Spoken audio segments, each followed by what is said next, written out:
Millions of American women longed to be held by Dr. Miles Cavanaugh. As daytime television's flawless dream lover, Joel Crothers dominated the screen with a warm, reassuring smile and untarnished, square-jawed masculinity. But behind the blinding studio lights, he was a gay man forced into a suffocating, brutal lie just to protect his career. When the AIDS epidemic struck, the rugged body that built a network empire rapidly and tragically collapsed. The day he died at just 44 years old, a ruthless Hollywood machine coldly sanitized his obituary with a single fabricated word, lymphoma. It was a calculated cover-up. In the cruel economy of show business, an idol is only allowed to exist if he flawlessly performs the audience's exact fantasy. Otherwise, his human truth is buried forever. Join us as we uncover the tragic double life of Joel Crothers, the burden of the glass closet, and the ruthless Hollywood cover-up that erased his final days. Joel Crothers was born on January 28, 1941, in Cincinnati, Ohio. However, his formative environment was not the Midwestern suburbs, but the rapid, high-pressure epicenter of mid-century media, New York City. The family relocated to New York during a pivotal era. In the late 1940s and early 1950s, television was transitioning from an experimental novelty into a dominant cultural force. New York City, not Los Angeles, was the undisputed capital of this new medium. Broadcasts were live, unforgiving, and required intense logistical and theatrical discipline. Crothers had direct proximity to this world. His father worked as a production supervisor for the CBS television network. This detail is critical. For a child growing up with a parent actively managing the logistics of network broadcasting, the entertainment industry is stripped of its mystique. Crothers did not view television studios through the lens of a starstruck outsider. He saw the cables, the frantic schedules, the executive decisions, and the absolute necessity of professionalism. The industry was a workplace, not a fantasy. This early exposure instilled in him a pragmatic understanding of show business, an understanding that would later define his strictly compartmentalized approach to fame and his personal life. This pragmatic, almost detached approach to the industry manifested astonishingly early. In 1950, at the age of 9, Crothers made a decision that highlighted both his independence and his clear-eyed view of the casting process. Instead of leveraging his father's position at CBS to secure a role, he took an entirely different route. As a private joke, and perhaps as an absolute test of his own merit, he adopted a fake name and walked into an open audition for a television program. He navigated the casting call entirely on his own, devoid of parental influence or industry connections. He booked the job.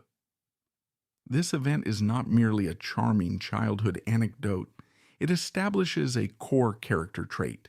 Crothers was highly capable, deeply self-reliant, and viewed the mechanics of acting as a practical exercise rather than a desperate need for validation.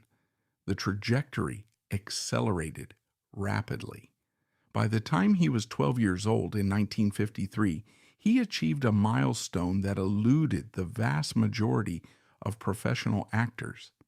He was cast in a Broadway production. The play was a comedy titled The Remarkable Mr. Pennypacker, written by Liam O'Brien. The production opened at the Cornet Theater in December 1953. Working on Broadway in the 1950s was a grueling, exacting endeavor. It required an 8-show-a-week schedule, relentless rehearsals, and the ability to project consistently to the back of a massive theater. For a 12-year-old boy, the physical and mental demands were immense. Furthermore, Crothers was not performing in a children's showcase. He was sharing the stage with formidable, established veterans of the theater, most notably Burgess Meredith. Meredith was a titan of the stage and screen, known for his intense dedication to the craft. Performing alongside a professional of that caliber required Crothers to abandon any remnants of childhood amateurism. He had to hit his marks, deliver his lines with precision, and hold his own in an adult working environment. This experience solidified his technical foundation as an actor. He learned the discipline of performance not in a classroom, but under the punishing, uncompromising lights of a major Broadway stage.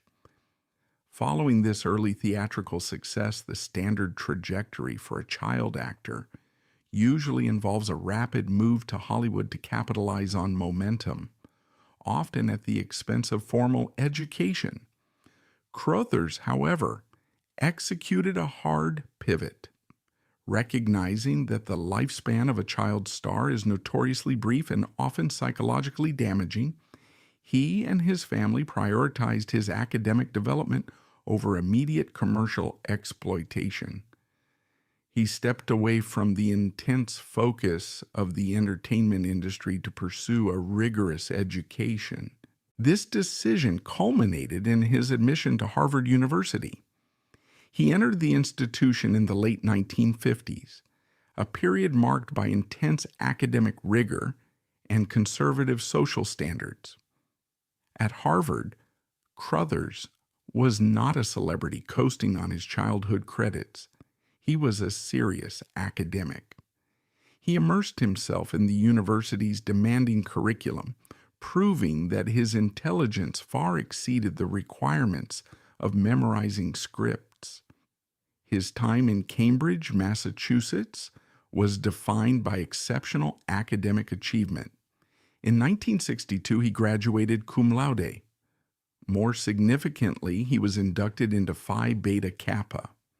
Founded in 1776, Phi Beta Kappa is the oldest and most prestigious academic honor society in the United States. Invitation is strictly limited to the absolute top tier of graduating students, typically those demonstrating exceptional prowess in the liberal arts and sciences. This was not an honorary title granted for public relations. It was a hard-earned credential that verified his profound intellectual capacity. The Harvard years firmly established the dichotomy of Joel Crothers. He possessed the rugged, universally appealing physical aesthetics required by the mass media machine, but he also possessed a razor-sharp, elite-educated mind. He understood literature, history, and the complexities of human behavior on a deep academic level. When he made the calculated decision to return to acting after graduation, he did not re-enter the industry as a naive hopeful. He returned as an adult with a formidable intellect, fully aware of the commercial mechanics of television and equipped with the discipline forged on Broadway and refined at Harvard. He was ready to navigate the corporate landscape of the 1960s television industry, completely aware of the rules of the game he was about to play. Armed with a degree from Harvard University and an induction into Phi Beta Kappa, Joel Crothers possessed the credentials to pursue law, academia, or elite corporate spheres. Instead, he returned to the volatile infrastructure of the entertainment industry. This was a deliberate, calculated pivot. He understood that his physical attributes, the commanding height, the resonant baritone voice, and the sharply defined, square-jawed facial structure were highly lucrative assets in the television landscape of the 1960s. He did not return to acting out of desperate vanity. He returned because he recognized a highly profitable market for his specific archetype. The American television industry in the mid-1960s was highly stratified. Prime time was the domain of prestige and massive budgets, while daytime television, specifically the daily serial drama or soap opera, was often dismissed by critics as lowbrow entertainment designed strictly to sell household products to suburban women. However, daytime television was an economic juggernaut. It offered something that theater and film rarely provided: brutal, consistent, and highly lucrative employment. Crothers, grounded by his early experiences in the pragmatic reality of New York broadcasting, recognized the financial stability of the medium. His decisive breakthrough occurred in 1966 when he was cast in a project that entirely disrupted the daytime television formula, Dark Shadows. Created by Dan Curtis, Dark Shadows was not a standard domestic melodrama. It was a gothic, supernatural thriller broadcast in the middle of the afternoon. It featured vampires, witches, time travel, and parallel universes. Against all industry logic, it became a massive cultural phenomenon, a cult obsession that drew millions of viewers, not just housewives, but high school and college students who raced home to watch it. Within this chaotic, supernatural narrative, Joel Crothers was cast as Joe Haskell. The role was strategically vital to the architecture of the show. While other actors played monsters or heavily stylized gothic villains, Joe Haskell was the grounded, relatable, fiercely loyal, and frequently tormented human anchor. He was the quintessential good man, pushed to the absolute psychological brink by forces beyond his control. The production demands of Dark Shadows were notoriously punishing. In the late 1960s, daytime serials were shot live to tape. There were rarely second takes. Actors were required to memorize dozens of pages of dialogue overnight and perform them perfectly the next day, often navigating collapsing sets, missed cues, and live special effects failures. Crothers' background on the Broadway stage and his rigorous academic discipline at Harvard proved invaluable. He was a consummate professional in an environment that constantly teetered on the edge of technical disaster. He hit his marks, delivered lines with absolute conviction, and never broke character, regardless of the chaos unfolding off camera. It was during the run of Dark Shadows that Crothers' public persona solidified. The camera favored him immensely. Entertainment journalists and critics of the era frequently noted his striking resemblance to the classic Hollywood leading men of the 1940s. Later retrospectives would accurately compare his rugged aesthetic to a young Tom Selleck. He embodied a very specific mid-century ideal of American masculinity: strong, stoic, yet capable of profound vulnerability. When his character Joe Haskell delivered lines expressing deep betrayal or romantic despair, audiences were captivated. He possessed the rare ability to elevate melodramatic dialogue through the sheer gravity of his performance. This commanding screen presence catapulted him to a specific tier of fame. He became the first true male breakout star of Dark Shadows. He was featured in fan magazines, mobbed at public appearances, and received thousands of letters weekly. However, this fame came with a rigid set of unspoken industry parameters. To maintain his status as a matinee idol, the network required his public image to remain immaculately tailored to the fantasies of his female audience. He was packaged and sold as the ultimate virile heterosexual romantic lead. Every interview, every photo shoot, and every public outing was carefully curated to reinforce this narrative. The intellectual Harvard graduate was entirely subsumed by the persona of the brooding, desirable television star. Following his departure from Dark Shadows, Crothers did not fade into obscurity. Instead, he capitalized on his established fan base and transitioned into the absolute upper echelon of daytime television hierarchy. In 1977, he secured the role that would define the zenith of his career, Dr. Miles Cavanaugh, on the highly respected long-running serial, The Edge of Night. If Joe Haskell was the tormented young romantic, Dr. Miles Cavanaugh was the established authoritative patriarch. This transition was a masterstroke of career management. In the soap opera ecosystem of the 1970s, the television doctor was the ultimate symbol of stability, intelligence, and trustworthiness. Crothers stepped into the role seamlessly. He traded the frantic Gothic energy of Dark Shadows for the sleek, measured professional environment of a modern hospital setting. As Dr. Cavanaugh, Crothers reached the absolute peak of his commercial and cultural power. He was no longer just a popular actor, he was an institution. He became the undisputed dream lover of millions of American housewives, a demographic that held immense purchasing power and dictated the economic flow of daytime television advertising. When Joel Crothers was on screen, ratings spiked. When ratings spiked, networks could charge premium rates for commercial airtime.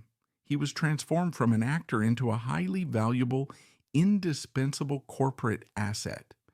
His work on The Edge of Night was not merely commercially successful, it was critically acknowledged within the industry.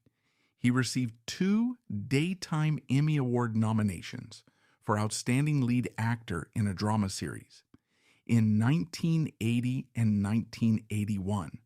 These nominations validated his technical skill and cemented his reputation as one of the hardest-working, most reliable leading men in the business. By the early 1980s, Joel Crothers had achieved a flawless trajectory.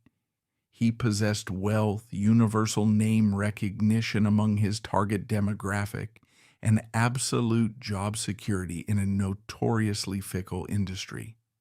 He had successfully navigated the transition from child actor to young heartthrob, and finally to established leading man. On paper and in the pages of every daytime television magazine across the country, his life appeared to be a masterpiece of American success.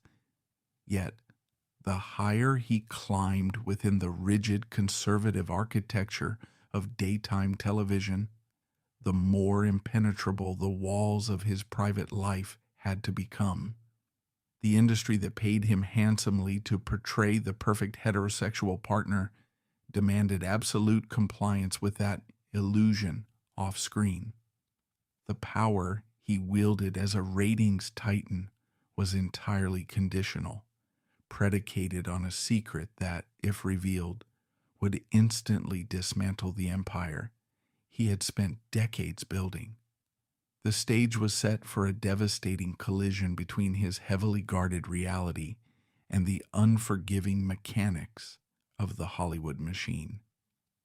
The deeply compartmentalized life of Joel Crothers during his tenure as a daytime television institution was a direct product of the American soap opera industry's economic machinery in the 1970s and early 1980s.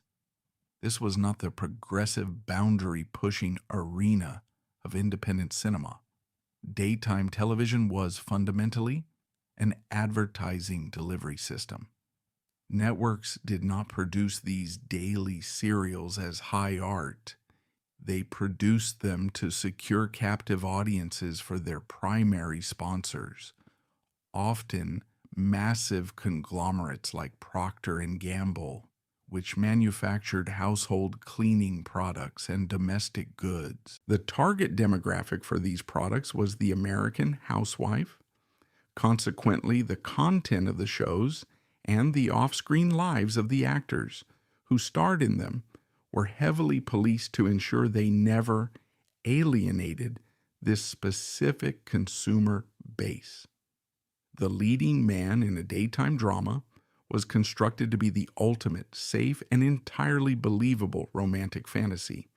He had to embody a traditional conservative standard of masculine heterosexuality. Any deviation from this standard was not viewed merely as a scandal. It was viewed as a direct threat to the corporate bottom line. If a star alienated the audience would boycott the sponsors. If the sponsors pulled their funding, the show would be canceled. The financial stakes were absolute. Within this rigid corporate structure, Joel Crothers navigated a reality that is frequently referred to by media historians as the glass closet. Crothers was a gay man. This was an undeniable fact of his private life. Furthermore, it was not a fiercely guarded secret within the actual working environment of the New York television and theater community. Directors, producers, co-stars, and industry insiders were generally aware of his sexual orientation.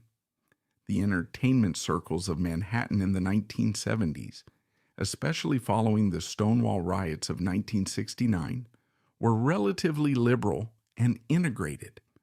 Crothers socialized, lived his life, and engaged in relationships within a community that largely accepted him.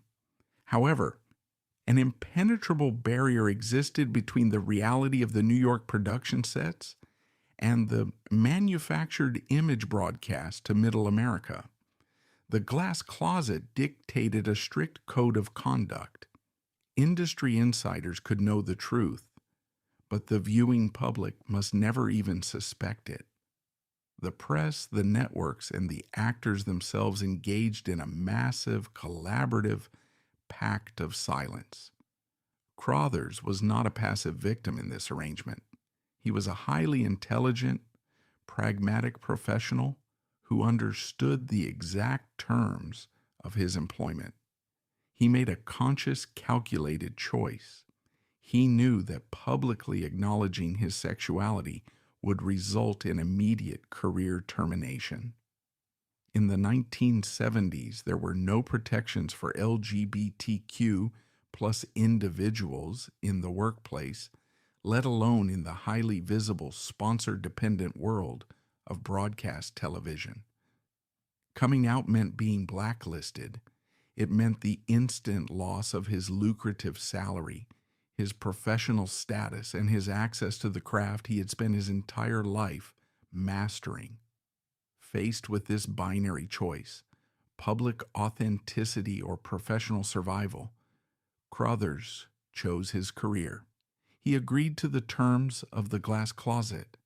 This required an immense level of daily discipline and active participation in a systemic PR machine designed to construct a fictional heterosexual narrative around him. The daytime television press apparatus was a formidable entity. Magazines like Soap Opera Digest and various fan publications worked in tandem with network publicists to feed the audience a steady stream of curated, sanitized information. Crothers routinely participated in this charade. He gave interviews discussing his ideal woman. He posed for photographs designed to highlight his bachelor status, presenting himself as a desirable, available target for the affections of his female fans. He allowed publicists to arrange photographs of him escorting female co-stars to industry events and award ceremonies, creating a visual record of traditional courtship. This required a psychological partitioning that few could sustain. He spent his days on set delivering intensely emotional, romantic performances, opposite female leads, generating the chemistry that drove the show's ratings. He then spent his off hours navigating the very real, vibrant gay culture of New York City, only to switch back into the carefully monitored persona of the straight matinee idol whenever a reporter or a fan was present. It is crucial to look at this without modern, revisionist sentimentality. Crothers was highly compensated for his compliance. He secured immense wealth, property, and industry power by playing by the network's rules. He prioritized financial security and his acting legacy over becoming a political trailblazer for gay rights. He accepted the transaction, his silence in exchange for his stardom. Yet, as the 1970s transitioned into the 1980s, the cultural landscape began to shift. The tabloids became more aggressive, and the public's appetite for celebrity scandal grew more voracious. The effort required to maintain the glass closet intensified. Networks became increasingly paranoid about potential leaks that could damage their most valuable properties. It was during this period of heightened scrutiny that one of the most significant and debated defensive maneuvers of Crothers' public life occurred. In a move heavily publicized by the daytime press, Crothers became engaged to a woman. The woman was Velica Gray, a highly respected and working actress within the soap opera industry. Gray was a colleague, someone who understood the precise pressures and demands of daytime television. Their engagement was formally announced, and discussions of their impending wedding were featured in industry publications. From a purely strategic standpoint, this engagement functioned as the ultimate shield. A public commitment to a woman, particularly a fellow actress who was well liked by the daytime audience, immediately shut down any lingering rumors or whispers regarding his personal life. It provided the network executives with a concrete, marketable narrative that reinforced his status as a heterosexual leading man. It was a flawless piece of public relations architecture. The precise internal dynamics of Crothers and Gray's relationship remain historically opaque, and it is counterproductive to speculate on their private emotional bond. However, the function of the engagement within the context of his career is unmistakable. Whether it was a genuine romantic connection, a deep friendship built on mutual protection, or a purely calculated business arrangement, the engagement served as a powerful tool to secure his position within the conservative hierarchy of daytime television. It allowed him to continue working, earning, and maintaining his status without the constant looming threat of exposure. This was the reality of the Hollywood machinery. It was an environment that demanded a polished surface and brutally punished any cracks in the facade. Joel Crothers mastered this environment. He delivered the performances the network demanded. He adhered to the public narrative they constructed, and he actively built the barriers necessary to protect his private reality. He survived the glass closet by becoming its most disciplined occupant. But this intense, lifelong act of compartmentalization would soon be tested by a crisis that no amount of public relations maneuvering or contractual compliance could control. A biological reality was emerging that would completely bypass the careful fictions of daytime television. The architecture of Joel Crothers' private and professional life was meticulously constructed to withstand the intense scrutiny of the American press. He had successfully compartmentalized his existence, maintaining his lucrative status as a daytime television idol, while navigating the complex realities of his personal identity. However, this carefully balanced structure was entirely defenseless against a biological crisis that was silently infiltrating the very communities where he sought refuge. The timeline of his peak career success tragically aligned with one of the most devastating public health emergencies in modern history. The severity of the situation Crothers faced was magnified by the stark contrast between the cultural landscape of the 1970s and the medical reality of the early 1980s. The 1970s, particularly in metropolitan centers like New York City and Los Angeles, experienced a rapid and unprecedented era of sexual liberation. Following the Stonewall Uprising, gay culture expanded aggressively.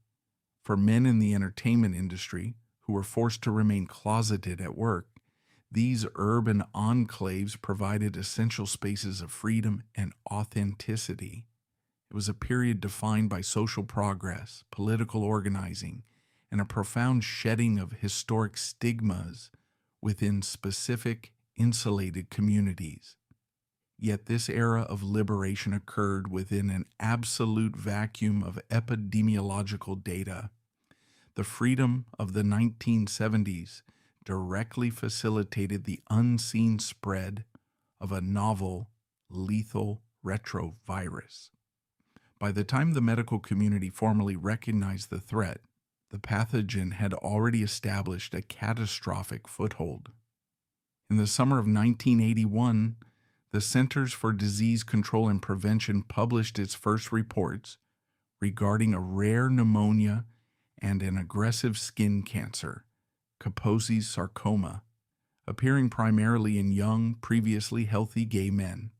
Initially labeled with highly stigmatizing acronyms, the disease was eventually classified as acquired immunodeficiency syndrome, or AIDS, caused by the human immunodeficiency virus.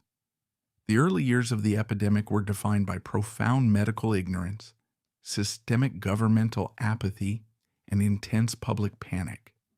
There was no reliable diagnostic test available until 1985. There were no effective antiretroviral treatments. A diagnosis during this period was not a chronic condition to be managed. It was a definitive, rapidly approaching death sentence. Furthermore, because the disease initially manifested primarily within the gay community and intravenous drug users, it was immediately weaponized by conservative politicians and media outlets. The illness carried an unprecedented social stigma. Patients were routinely evicted from their homes, fired from their jobs, and refused basic care by medical professionals, acting out of fear or moral judgment. It was within this climate of absolute medical and social hostility that Joel Crothers received his diagnosis. The precise date of his diagnosis remains private, shielded by medical confidentiality laws and the retroactive silence of his estate. However, the timeline of his physical decline aligns with a diagnosis occurring in the early to mid-1980s, right at the height of the initial public panic, prior to the development of any life-extending medications like AZT, which would not become available until 1987. Faced with a terminal illness, Crothers was confronted with a brutal, purely binary set of options regarding his professional life. The concept of living his truth or becoming an activist, a narrative often projected onto historical figures by modern observers, was a mathematical impossibility within the context of his survival. Option 1 was public disclosure. If Crothers had informed the network or the press that he was a gay man suffering from AIDS, the retaliation would have been instantaneous and absolute. In the early 1980s, there were zero federal or state protections against workplace discrimination based on sexual orientation. The American Federation of Television and Radio Artists and the Screen Actors Guild had no mechanisms to protect an actor fired under the morals clauses, standard in network contracts. A public admission would trigger immediate termination. The consequences of termination extended far beyond the loss of a role. It meant the immediate cessation of his income. It meant the revocation of his union-provided health insurance. The medical costs associated with treating the opportunistic infections of AIDS were astronomical. Experimental treatments, round-the-clock nursing care, and repeated hospitalizations required immense capital.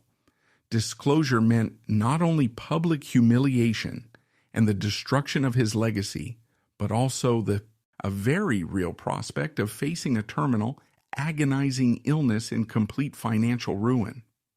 Option 2 was absolute unflinching silence. It required doubling down on the glass closet. It meant treating his failing body not as a personal tragedy to be shared, but as a liability to be aggressively managed and hidden from his employers. Crothers, operating with the sharp, pragmatic intellect honed at Harvard and disciplined by decades in the television industry, chose the second option. He did not passively succumb to victimhood. He actively engaged in a strategic campaign of concealment to protect his assets, his access to health care, and his professional dignity. He calculated that the physical toll of continuing to work while terminally ill was a necessary price to pay for financial security and control over his own narrative. This decision forced him into an incredibly isolating existence. He had to arrive on set, hit his marks, and deliver the commanding, energetic performances required of a leading man, while his immune system systematically collapsed. The physical demands of shooting a daily television serial are grueling for a healthy actor. For an individual battling the advanced stages of HIV, the effort required borders on the superhuman. The complicity of the television networks in this silent arrangement is a matter of historical record, though rarely acknowledged in official corporate histories. The executives producing shows like The Edge of Night were not entirely ignorant of the rumors circulating within the New York theatrical community. The physical signs of the disease, the sudden unexplained weight loss, the chronic fatigue, the subtle changes in skin tone were difficult to disguise completely under studio lighting. Yet, a tacit, highly cynical agreement governed the production floors. As long as Crothers could successfully apply the makeup, memorize the script, and project the illusion of the robust Dr. Miles Cavanaugh, the network chose willful be-linness. They operated on a strict mandate of plausible deniability. Confronting the rumors or investigating his health would force them to take action, potentially destroying a highly profitable asset and alienating their conservative viewer base. They prioritized the stability of their advertising revenue over the welfare of their employees. They allowed Crothers to work himself to the absolute limits of his physical endurance, extracting the maximum possible commercial value from his fading stamina. This dynamic exposed the core of the entertainment industry's operational model.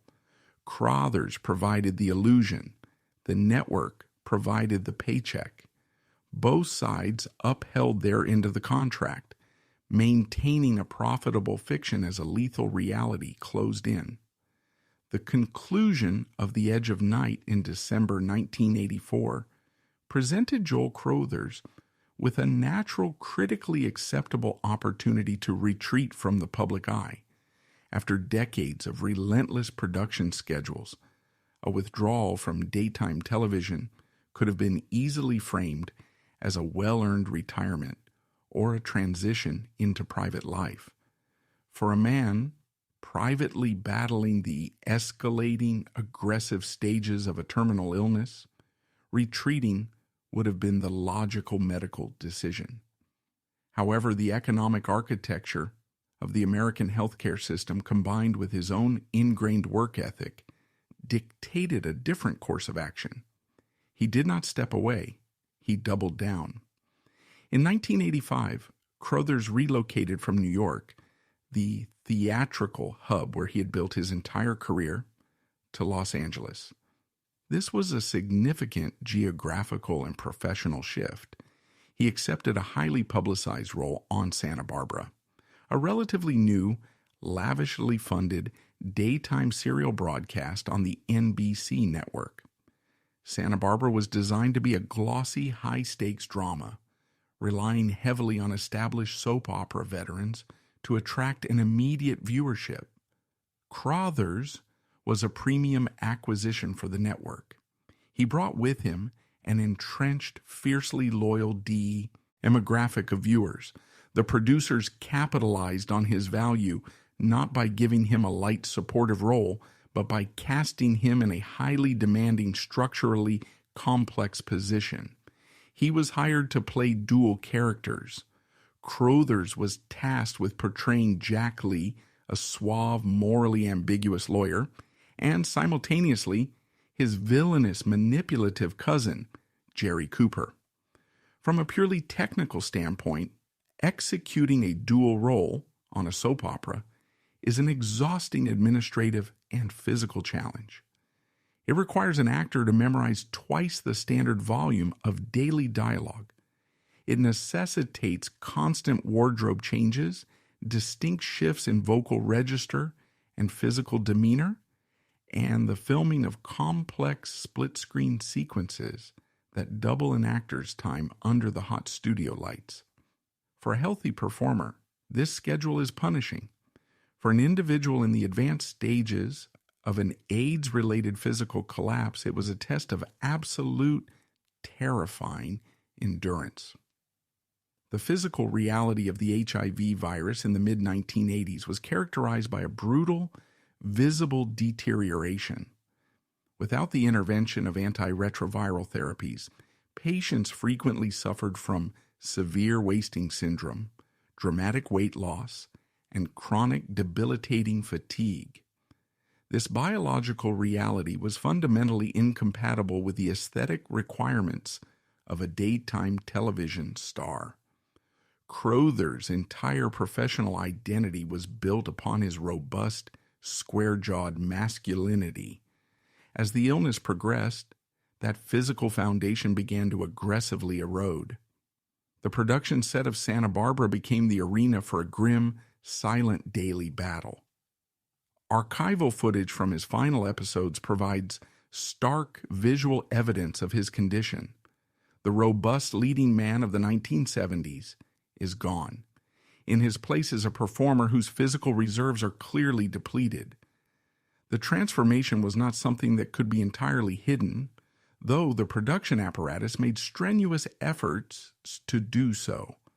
Reports from crew members and industry insiders detail the extensive measures taken in the makeup chair. The makeup department was forced to apply unusually thick, heavy layers of foundation and base color to mask his severe pallor and the hollowing of his facial structure. The wardrobe department had to continuously adjust his tailoring to disguise his rapid weight loss, using structured suits and heavy fabrics to maintain the silhouette of the powerful lawyer he was hired to portray. The camera operators frequently had to frame shots carefully, avoiding harsh angles that would highlight his fragility. This environment fostered a strictly calculated compromise between the actor and the network. It is historically inaccurate to suggest that the producers, the directors, and his fellow cast members were completely oblivious to his condition.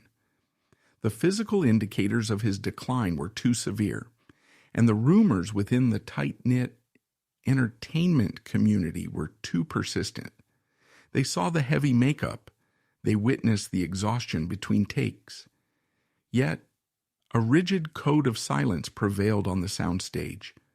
Confronting Crothers about his health would have required the network to acknowledge the liability.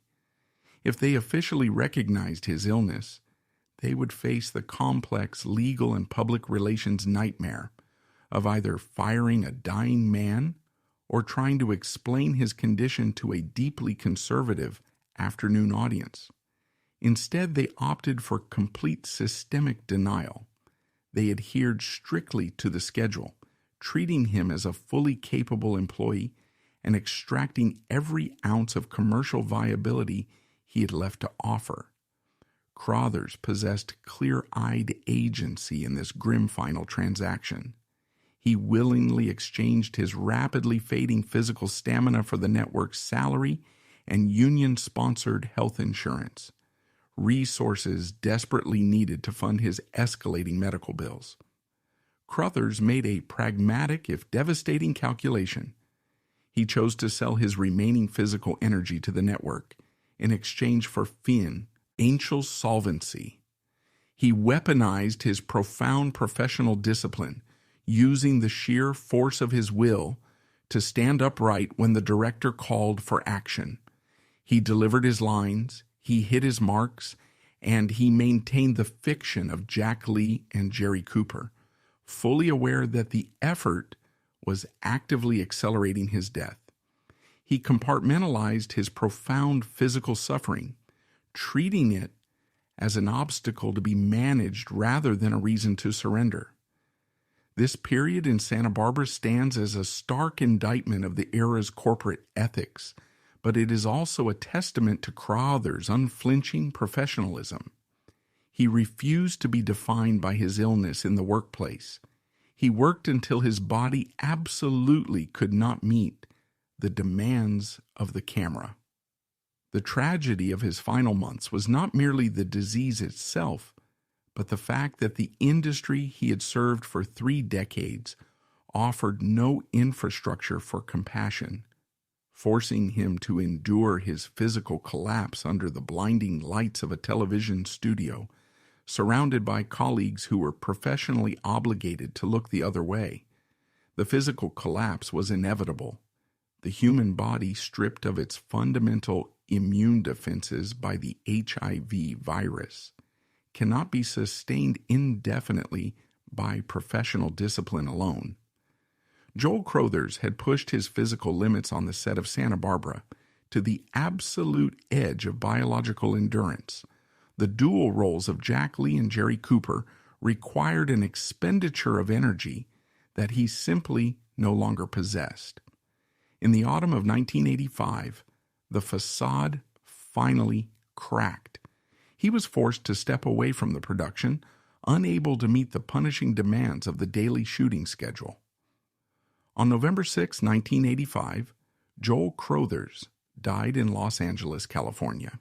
He was 44 years old. The immediate aftermath of his death provides a clinical, stark look at the mechanics of the Hollywood public relations machine during the height of the 1980s AIDS crisis. Within hours of his passing, a carefully constructed narrative was deployed to the press. The official statement released to the public, the networks, and the daytime television media apparatus cited the cause of death simply as lymphoma. This single word was the linchpin of a massive systemic cover-up. It was a half-truth meticulously designed to satisfy the press while completely obscuring the underlying medical reality. The full factual cause of death was AIDS-related lymphoma, specifically an aggressive form of non-Hodgkin's lymphoma that frequently presented as a fatal opportunistic infection in patients with advanced HIV. By excising the acronym AIDS from the public record, his management, his family, and the network successfully sanitized his death for mass consumption. The necessity and ruthless efficiency of this lie becomes clear when contextualizing the exact year of his death. 1985 was a volatile, transformative year for the entertainment industry regarding the HIV/AIDS epidemic. Just 1 month prior to Crothers' death, in October 1985, the cinematic icon Rock Hudson died of AIDS-related complications. Hudson's deeply publicized physical decline and eventual death shattered the illusion that the virus was confined to the margins of society. It proved that the disease was firmly entrenched within the absolute highest tiers of Hollywood royalty. Hudson's disclosure ignited a media firestorm. It forced a level of public discourse that the notoriously conservative daytime television industry was entirely unequipped and unwilling to handle. The executives overseeing the soap opera ecosystem recognized that their core demographic of suburban housewives was highly reactive to controversy. They viewed the moral panic surrounding AIDS as a direct threat to their advertising revenue. Therefore, when Joel Crothers, one of their most bankable, universally recognized straight romantic leads, died of the same disease just weeks after Hudson, the daytime industry initiated a total lockdown on the narrative. The lymphoma explanation was universally adopted. It was printed without question in major newspapers, repeated on entertainment broadcasts, and boldly featured in the obituaries published by Soap Opera Digest and other fan magazines. The media, often highly complicit with the network PR departments, asked no further questions. They accepted the sanitized cause of death because it maintained the comfortable, established status quo. It allowed the audience to mourn the tragic, untimely passing of a beloved star to a standard non-stigmatized disease like cancer, rather than confronting the complex, marginalized reality of a gay man dying of AIDS. This strategy served multiple pragmatic purposes simultaneously. First, it protected the immediate commercial interests of the network. Santa Barbara still had episodes featuring Crothers that had yet to air. By burying the truth, NBC ensured that the audience would watch his final performances through a lens of traditional grief rather than controversy. They safeguarded the ratings of their expensive news serial from the taint of a social panic. Second, it protected the historical brand of Joel Crothers as a daytime institution. The networks heavily monetized their past successes through syndication and retrospective specials. An admission of his AIDS diagnosis would have forced a retroactive reevaluation of his entire career, potentially alienating the audience that had supported shows like Dark Shadows and The Edge of Night for decades. Finally, and perhaps most complexly, the lie protected his family and his legacy from the vicious, often entirely unempathetic scrutiny of the mid-1980s tabloid press.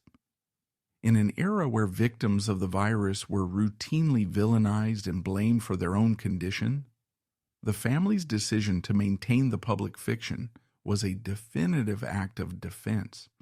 They chose the dignity of a quiet, socially acceptable cause of death over the public humiliation and relentless inquiry that inevitably followed an AI DS disclosure in 1985. There is no room for sentimental victimization in analyzing this sequence of events.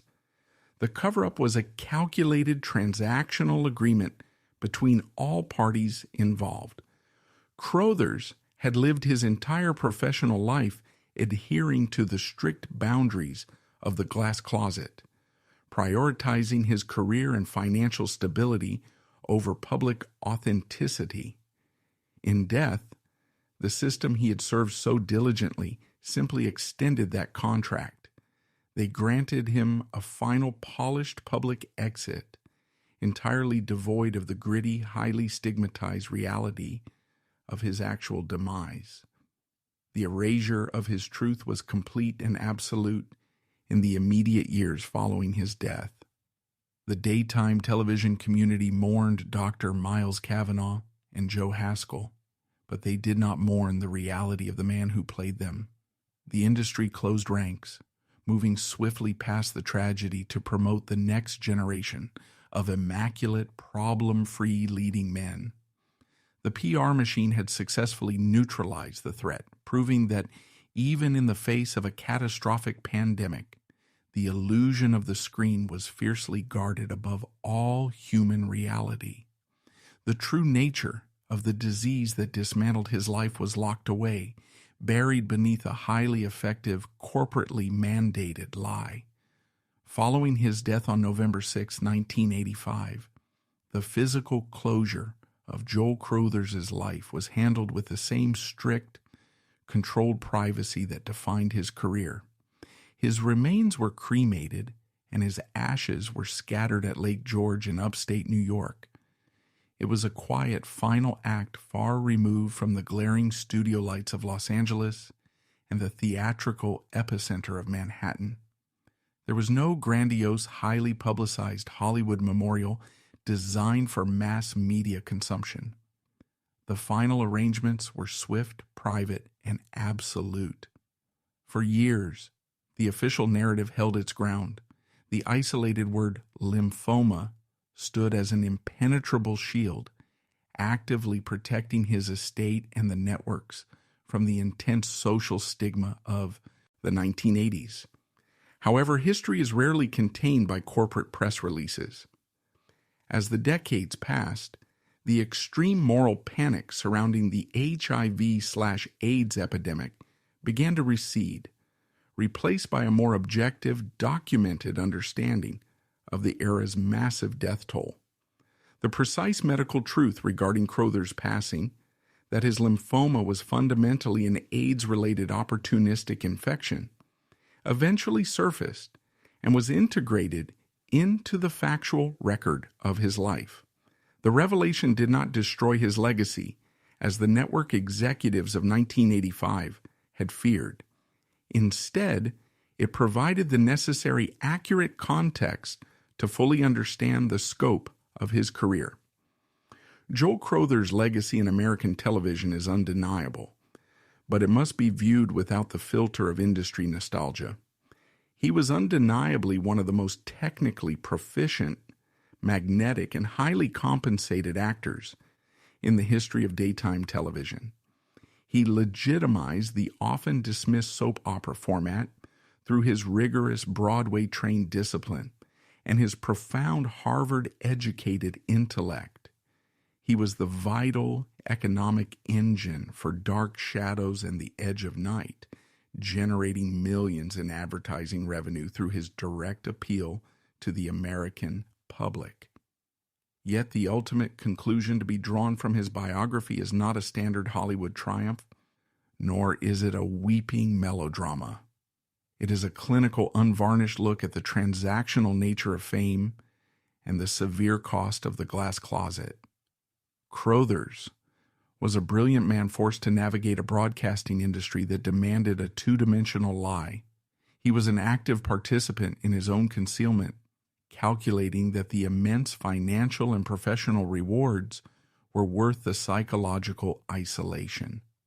He delivered the impeccable, idealized illusion of the American leading man to the very end, ultimately sacrificing his physical survival to maintain a corporate fiction.